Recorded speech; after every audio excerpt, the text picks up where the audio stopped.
أعوذ بالله من الشيطان الرجيم. بسم الله الرحمن الرحيم.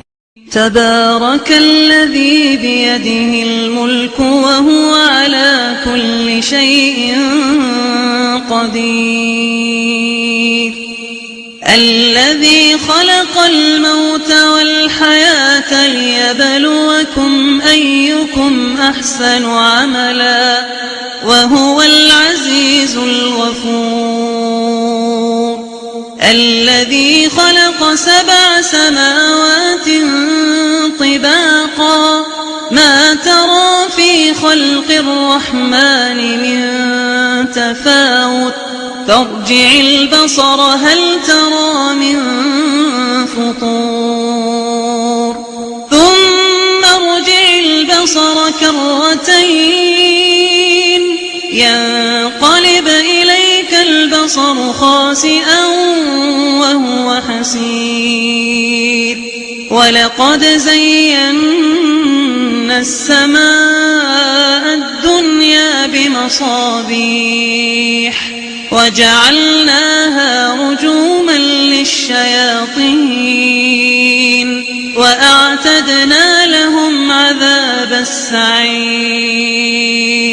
وللذين كفروا بربهم عذاب جهنم وبئس المصير،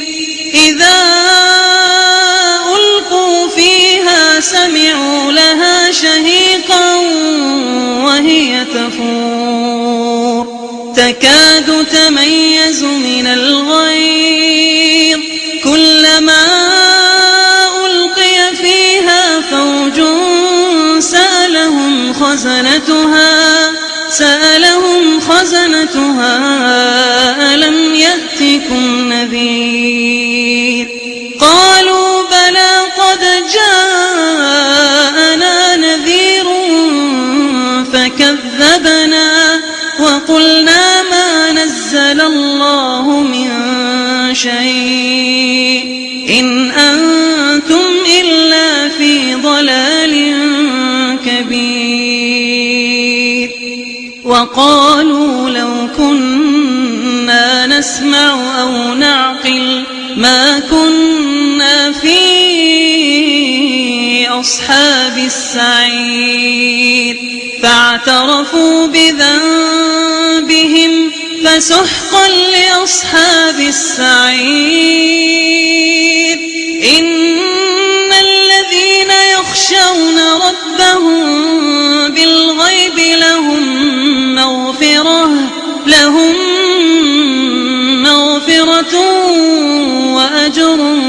كبير، وأسروا قولكم أو اجهروا به إنه عليم بذات الصدور، ألا يعلم من خلق وهو اللطيف الخبير، هو الذي جعل لكم الأرض ذلولا فامشوا في مناكبها وكلوا من رزقه وإليه النشور، أأمنتم من في السماء أن يخسف بكم الأرض فإذا هي تمور، أم أمنتم من في السماء أن يرسل عليكم حاصبا فستعلمون كيف نذير، ولقد كذب الذين من قبلهم فكيف كان نكير، أولم يروا إلى الطير فوقهم صافات ويقبض ما يمسكهن إلا الرحمن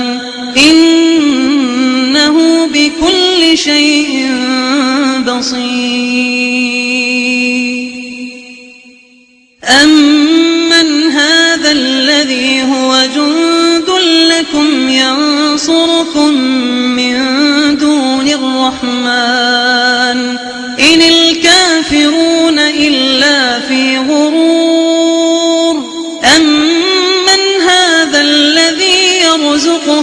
إن أمسك رزقه بل لجوا في عتو ونفور أفمن يمشي مكبا على وجهه أهدى أمن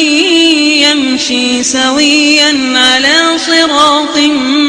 مستقيم قل هو الذي